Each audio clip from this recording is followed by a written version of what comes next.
बिस्मिल्लाहिर्रहमानिर्रहीम। अस्सलाम वालेकुम स्टूडेंट्स, उम्मीद है बेटा आप लोग खैरियत से होंगे।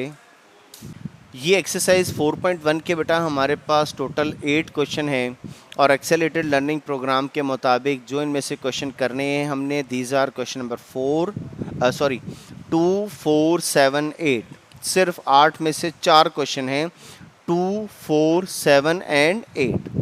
अभी सबसे पहले बेटा आप अगर इसकी स्टेटमेंट देखें तो स्टेटमेंट में आपको कहा जाता है रिजॉल्व इनटू पार्शियल फ्रैक्शन। और पार्शियल फ्रैक्शन के लिए जो बेटा मेथड में यहाँ पर क्वेश्चन नंबर 2 को सॉल्व करने के लिए यूज़ करूँगा, वही मेथड हम पूरे इस चैप्टर नंबर 4 में अप्लाई करेंगे। तो आज मैंने जितने भी टाइम में ये मुकम्मल हो जाएगा, अच्छी तरीके से बेटा मैं कोशिश करता हूँ आपको ये समझाने की। आज के लेक्चर में सिर्फ और सिर्फ मैं ये क्वेश्चन नंबर 2 सॉल्व करने लगा हूँ, ठीक है। सिर्फ और सिर्फ क्वेश्चन नंबर 2, एक क्वेश्चन सिर्फ करवाऊंगा और यही क्वेश्चन आपने करना है। और फिर कल हम बात करेंगे क्वेश्चन नंबर 4, 7 और 8 की। तो क्वेश्चन नंबर 2 है बेटा रिजॉल्व इनटू पार्शियल फ्रैक्शन, और स्टेटमेंट में हमें दिया गया रिजॉल्व इनटू पार्शियल फ्रैक्शन। और क्वेश्चन नंबर 2 है x-11 divided by x-4 multiply by x+3। यानी कि हमें इस क्वेश्चन में ये देखना है कि वो कौन से 2 फ्रैक्शन हैं या 3 हैं या 4 हैं, या वो कितने फ्रैक्शन हैं कि जिनको सॉल्व करें तो ये आंसर आए, ठीक है बेटा। तो इसके बेटा हम सोल्यूशन देखते हैं कि इसके पार्शियल फ्रैक्शन हम इसके कैसे बनाएंगे। सबसे पहले बेटा हमारे पास जो सिंगल फ्रैक्शन है that is x-11 divided by x-4। फिर दोबारा बता रहा हूँ बेटा, सोल्यूशन पर तवज्जो रखिएगा। जो सोल्यूशन जिस तरीके से यहाँ पर करेंगे, पूरे चैप्टर नंबर 4 में यही मेथड बार बार यूज़ होगा। अच्छा जी, सबसे पहले x-11 जो हमारे पास क्वेश्चन है बेटा, divided by x-4 multiply by x+3। ये ऐसे ही लिखना है बेटा जैसे लिखना है लिखा है, और इसके आगे आपने साइन लगाना है इक्वालिटी का। अब देखें कितने फ्रैक्शन होंगे जिनको सॉल्व करें तो ये आंसर है 2 फ्रैक्शन होंगे। 2 फ्रैक्शन इसलिए होंगे क्योंकि डिनोमिनेटर में 2 फैक्टर हैं, एक आपके पास x-4 है, एक x+3 है। जितनी डिनोमिनेटर में वैल्यूज होगी इतने ही फ्रैक्शन आपके पास बनेंगे। तो एक फ्रैक्शन की ये जगह बना दी मैंने बेटा, और दूसरे फ्रैक्शन की ये जगह बना दी, ठीक है। अब इन दोनों का जो एलसीएम बनेगा वो यही वैल्यूज बनेंगी। पहले के नीचे लिख दिया x-4, दूसरे के नीचे लिख दिया बेटा x+3। ये वैल्यूज मैंने इसीलिए लिखी है क्योंकि इन दोनों का एलसीएम ले तो डिनोमिनेटर तो यही बनेगा, ठीक है। अब न्यूमरेटर का हमें नहीं मालूम कि क्या बनेगा, तो यहाँ पर मैं मार्क कर रहा हूँ कैपिटल A और यहाँ पर मैं मार्क कर रहा हूँ कैपिटल B, और इसे हम नाम दे देते हैं नंबर 1 का। और अब आप एक बात गौर से सुनिएगा, हमें असल में क्या करना है, हमें सिर्फ और सिर्फ A और B की वैल्यूज़ मालूम करनी है। अच्छा, अब एक मसला यहाँ पर ये हल हुआ कि कितने फ्रैक्शन होंगे जिनको सॉल्व करने से आंसर आएगा। जितने डिनोमिनेटर में फैक्टर होंगे तो 2 होंगे। अब हो सकता है ये दोनों ऐड हो रहे हों या सब्ट्रैक्ट हो रहे हों, तो जिसके साथ माइनस का साइन बनना होगा, अगर सेंटर में माइनस का साइन बनना होगा तो खुद ब खुद बनेगा।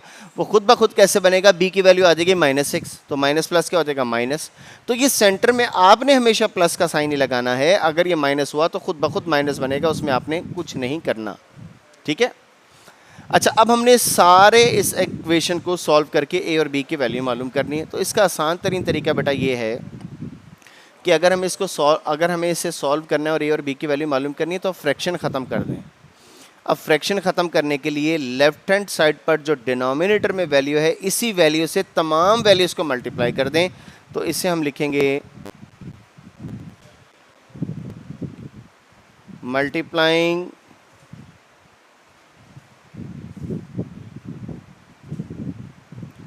बोथ साइड्स बाय, किससे मल्टीप्लाई करेंगे बेटा, x-4 एंड x+3 से, ठीक है। अच्छा, अब लेफ्ट हैंड साइड पर ये ज़रा तवज्जो से देखिएगा बेटा, ज़रा थोड़ा सा तोड़ के मैं लिखूंगा यहाँ पर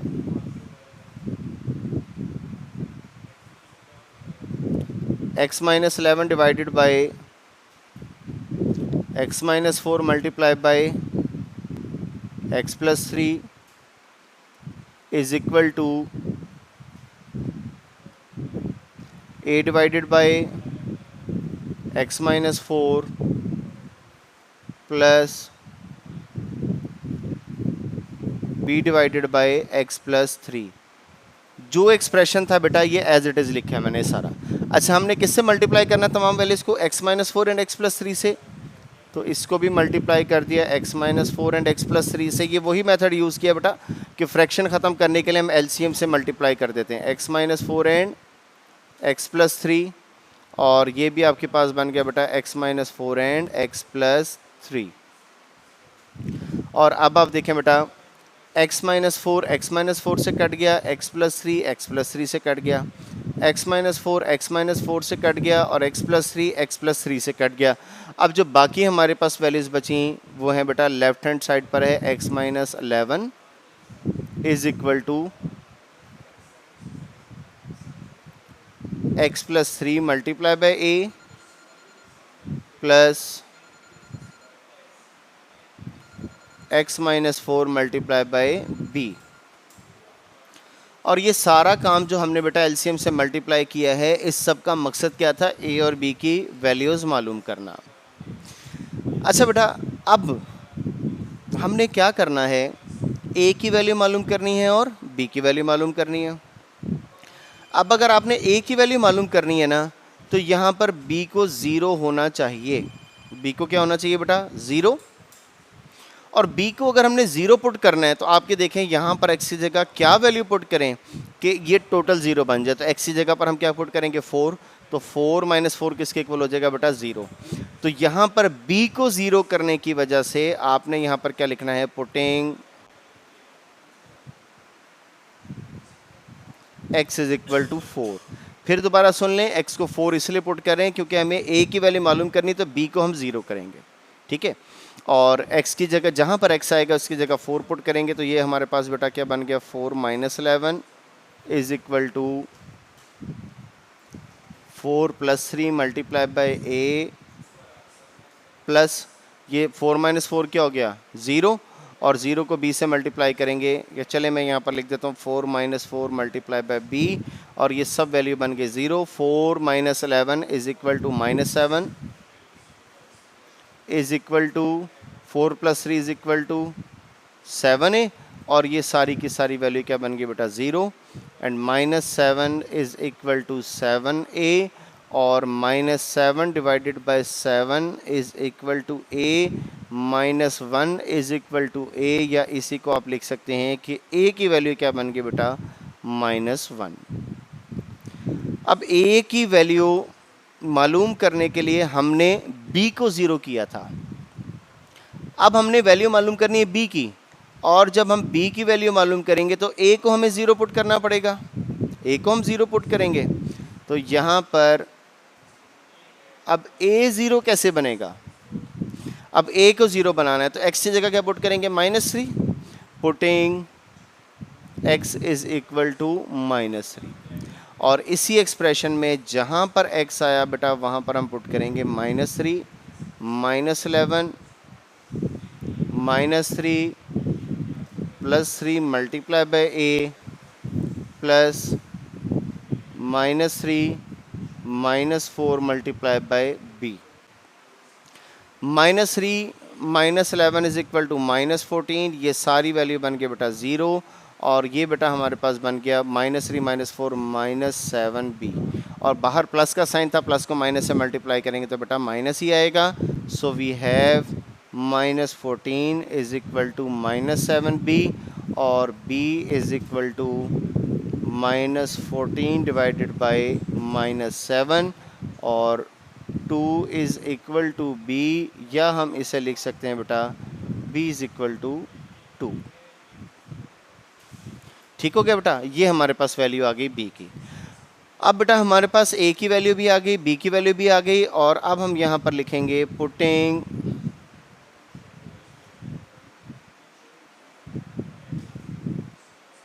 values of a and b in number 1, and number 1 is x minus 11 divided by x minus 4 multiply by x plus 3 is equal to a divided by x minus 4 plus b divided by x plus 3। x minus 11 divided by x minus 4 multiply bye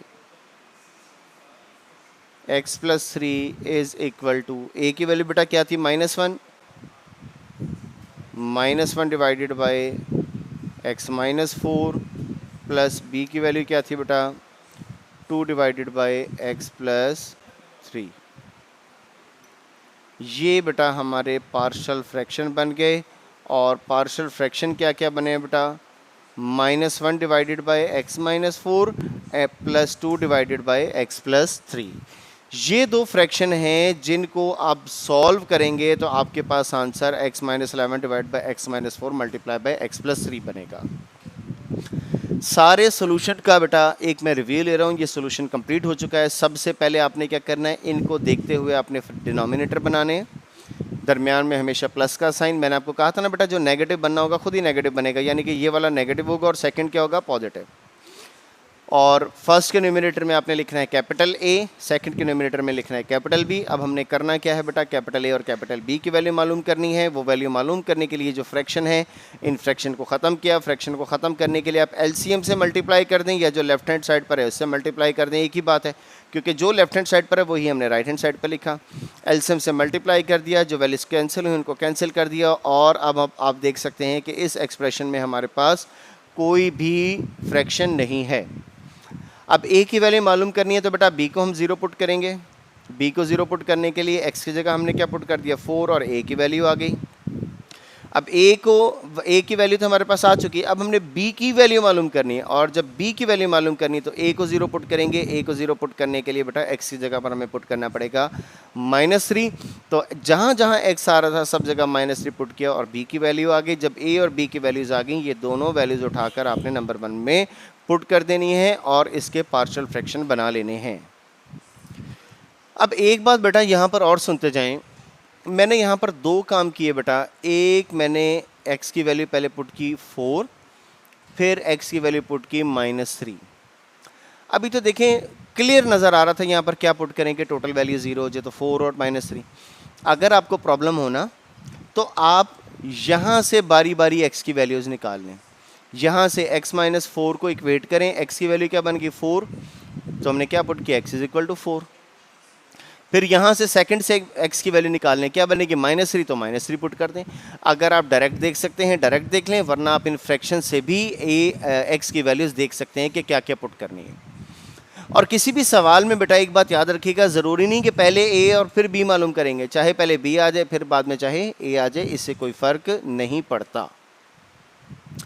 ये बेटा solution है question का जो हम complete chapter number 4 में बार बार यही method बेटा हम यूज़ करेंगे। थोड़ा सा 19-20 ज़रा फ़र्क पड़ता रहेगा जब हम एक्सरसाइज 4.3 या 4.2 या 4.4 की तरफ जाएंगे, लेकिन बेसिक जो मेजर सोल्यूशन है वो सारा का सारा यही है। ये आपकी फिंगर टिप्स के ऊपर होना चाहिए। आज बेटा मज़ीद इसमें किसी क्वेश्चन का इजाफा नहीं कर रहा, सिर्फ एक्सरसाइज 4.1 का ये क्वेश्चन नंबर 2 है, इसको पर इसकी प्रैक्टिस करनी है। और बेटा इसके जो बाकी क्वेश्चन हैं उनमें क्वेश्चन नंबर 4 है, 7 है और 8 है। इन 3 क्वेश्चंस की बेटा हम कल बात करेंगे। आज के लिए मेरा बेटा इतना ही, बशर्ते ज़िंदगी नेक्स्ट लेक्चर में मुलाकात होगी। तब तक के लिए बेटा अल्लाह हाफिज़।